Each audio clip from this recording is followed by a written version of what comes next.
So I'm not going to lie to you guys. When I first saw the trailer for this movie, I was a little nervous because the first trailer for Hearteyes literally premiered less than a month ago. The movie comes out next Friday.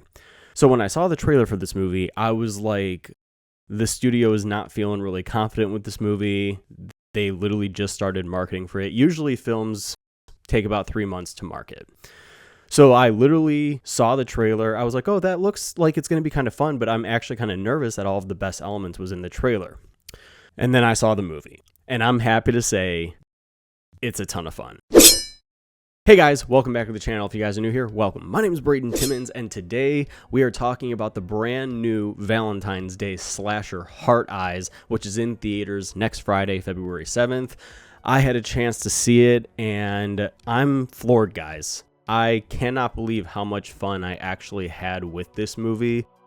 And I'm honestly, I don't mean that in a bad way. I'm actually happy that I had a good time with this movie because, again, I was very nervous going into it because this could have gone, one of two ways. I could have walked in and I could have absolutely hated every single bit of it, but it's honestly a lot more fun than you would go in really expecting.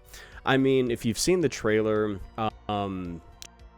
try to forget about it because it does have a lot of elements in the movie. There's a few kills in the trailer that I honestly wish that they would have just saved for the movie, but I get it. In a trailer, you have to get asses in seats. That's your goal with a trailer. And I do feel like that I wish that they should have saved some of the, carnage that's in this movie. But there's still a lot of good moments in this film that I feel like is going to be surprising for audiences. So don't think that the trailer did a whole lot. But the plot of the movie is very simple. A masked maniac with glowing red eyes returns every Valentine's Day to terrorize unsuspecting couples. And that's it.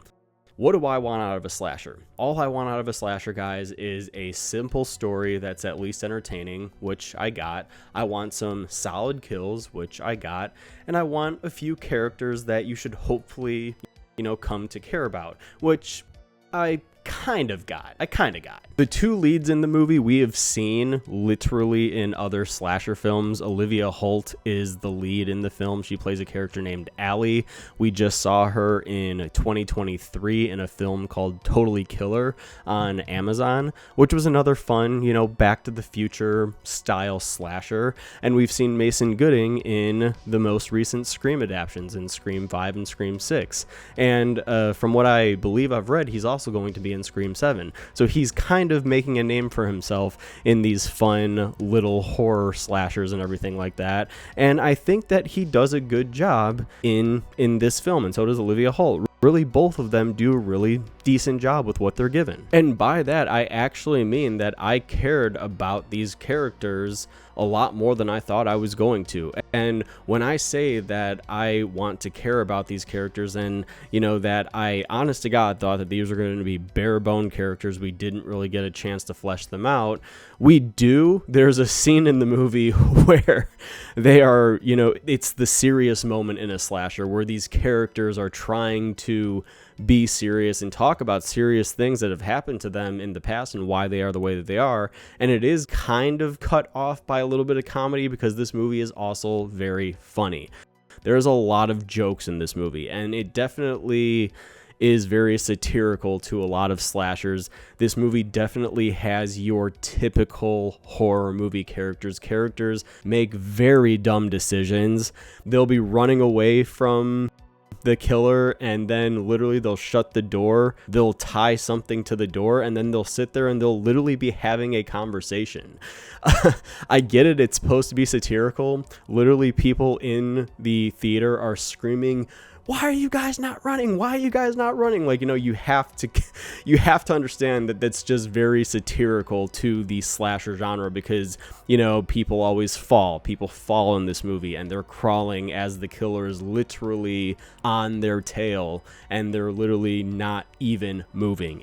It is frustrating watching this all play out. From the audience perspective, you also know that you're having a great time watching the movie though, and also at the same time because you really don't want to see anything happen to the characters. Devon Sawa is also in this movie, and so is Jordana Brewster. I mean, these are two characters that we've seen in other horror films as well, such as The Faculty and Final Destination. There's a lot of actors in here that you've seen show up in other horror movies as well, so it's actually kind of awesome to see a lot of these actors that are coming into these movies, like the Scream franchise, like Thanksgiving, like Hearteyes, because it honestly just comes to show that the genre is alive and well and that people really want to be involved in these movies. Even though they're getting paid, they still want to be here. Now, of course, before I talk about anything else, I have to talk about the kills. I did say that the kills are actually really good, and I wasn't joking about that. That's where I hope that you guys didn't pay too much attention to the trailer when you saw it, because if you did, you're going to get spoiled some moments. I honestly forgot about the trailer. I knew about one scene in this movie that I did remember from the trailer, but outside of that, I kind of flushed it out of my head, so I really had no idea what the story was going to be other than it's a Valentine's Day killer, it takes place on Valentine's Day, and he's got heart eyes, and that's it. So going into this movie, I really went into it with a very open mind, which is also why I feel like I enjoyed this movie as much as I did, because I didn't know a whole lot about it going into it, which is how I hope you guys go into it.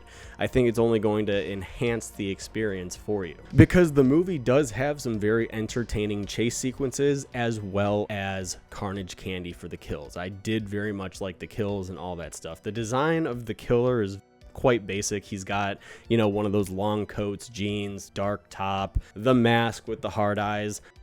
Very, very cool looking mask, pretty basic with the hard eyes and a slight smile. So, you know, I mean, at the end of the day, it's quite basic, but it still is effective for the story that they are telling. The biggest issue that I had with this movie is simply the fact that the serious moments that they are trying to give these characters is completely undermined by comedy. This movie, like I said, is very funny. It's very slapstick, and it's honestly, in some moments, a little too slapstick. But a lot of the jokes, they do land. A lot of the funny moments, they do land. But it's not even that the funny moments take out some of the emotional pieces of the movie. They also take out some of the more serious aspects of the movie. So, like, a chase scene will be going on. Boom, joke. A dialogue scene will be going on. Boom, joke. It's just joke, joke, joke, joke. So that's where it gets a little too slapstick. That is really the biggest issue that I have with this movie, and also the biggest issue I have with Mason Gooding's character in particular is the fact that he seems a little too over the top and theatrical, and like he does try to come off as, you know, this sweet guy for Allie and everything like that. But I feel like, you know, he tries a little too hard, and he does indicate that in the movie. But again, one of the bigger issues that I had. But outside of that, guys, this movie is exactly what I wanted going into it. I know that I had very low expectations, but I literally was saying before I went in, all I want is to have a good time.